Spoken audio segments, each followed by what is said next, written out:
벌써 한 해의 마지막 날이 다가왔습니다. 2022년 이민년은 흐린 소식부터 희망찬 소식까지 다사다난했는데요. 경기도와 인천 지역에서도 정말 많은 일이 있었습니다. 일간경기TV에서는 한 해를 마무리하며 2022년 경인 지역을 뜨겁게 달군 10대 뉴스를 정리했습니다.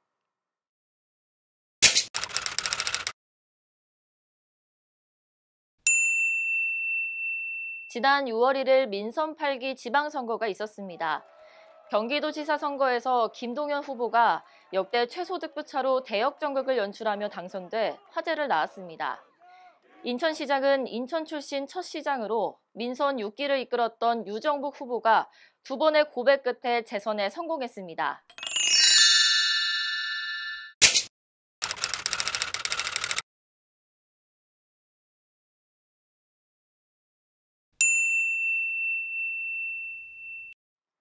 국내 최초이자 지난 60년간 현대식 자동차 생산의 요람 역할을 해온 한국 GM 부평 2공장이 잠정 폐쇄됐습니다.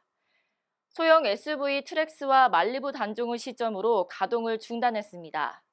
소속 근로자 1,200명은 각각 창원 공장과 부평 1공장으로 나눠 전환 배치합니다.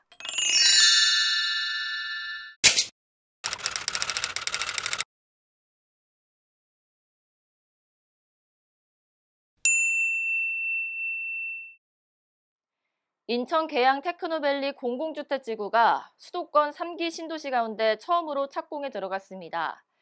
계양 신도시는 계양구 일원에 주택 17,000호를 공급하게 되며 총 3공구 중 1, 2공구는 LH가, 3공구는 인천도시공사가 맡아서 추진합니다.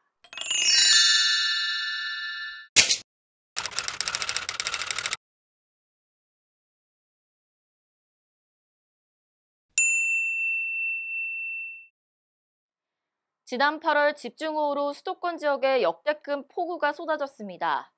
경기도 광주시는 남한산성의 한 마을이 산사태로 고립되고 사상자만 5명 발생하는 등 피해가 컸습니다. 인천 지역도 강풍을 동반한 폭우로 원도심 상가 밀집 지역과 반지하 주택, 전통시장들이 침수됐지만 인명피해는 없었습니다.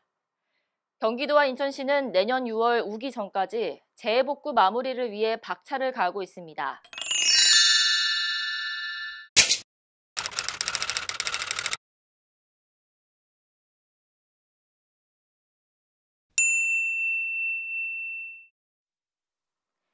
경기도와 용인시가 주도하는 신도시 건설 프로젝트 경기용인 플랫폼시티가 출범했습니다. 사업 부지가 신도시보다 적기 때문에 플랫폼시티라는 이름으로 추진 중인데요. 사업지구 내 기흥구와 수지구의 필지와 지작물과 관련해 5조 원 규모의 손실보상 계약이 시작됐습니다. 지난달 채권 계약을 시작으로 현금 보상은 이번 달 12일부터, 대토지 계약 체결은 21일부터 시작했습니다. 인천연고 SSG 랜더스가 창단 2년 만에 프로야구 한국 시리즈 정상에 올랐습니다.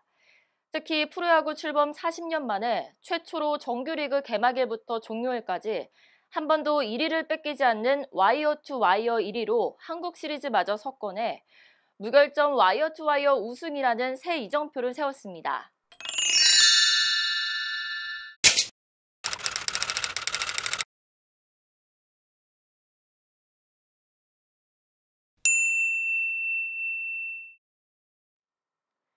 김동연 경기지사의 핵심 공약인 경기북부 특별자치도 설치가 본격화됐습니다. 김동연 지사는 공론화 예산 15억을 확보해 사업 기반을 마련했습니다. 설치 기본계획과 전략 수립을 위한 정책 연구 용역은 내년 1월에 시작해 12월까지 진행합니다. 미래상가 과제 도출에 대해 도정 공론조사를 실시해 내년 2월 결과를 공개할 예정입니다.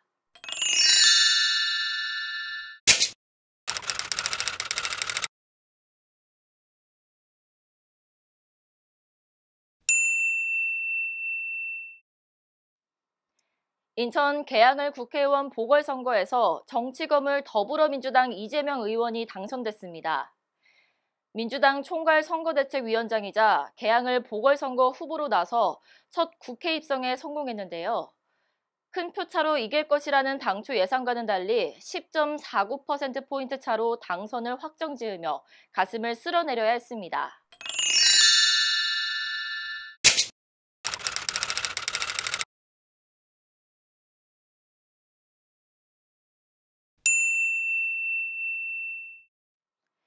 연쇄 성범죄자들의 출소 후 거주지를 둘러싼 진통이 의정부와 화성시 등 지역사회를 뒤흔들었습니다.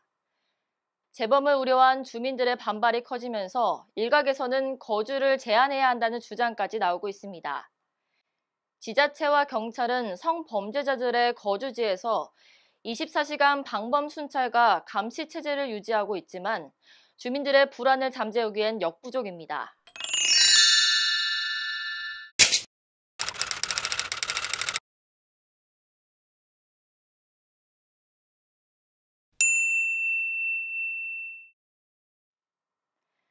천 명이 넘는 세입자들에게 전세 보증금을 돌려주지 않고 숨진 이른바 빌라왕 사건 피해자 중 전세금 보증보험 가입자의 36%가 인천 거주자인 것으로 나타났습니다.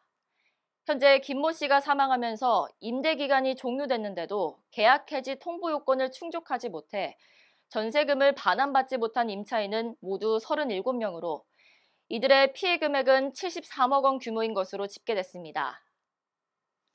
지금까지 일간경기TV에서 선정한 올해의 10대 뉴스였습니다. 검은 토끼 해인 2023년은 토끼처럼 껑충 뛰어넘어 도약할 수 있는 한 해가 되길 바랍니다. 새해 복 많이 받으세요. 고맙습니다.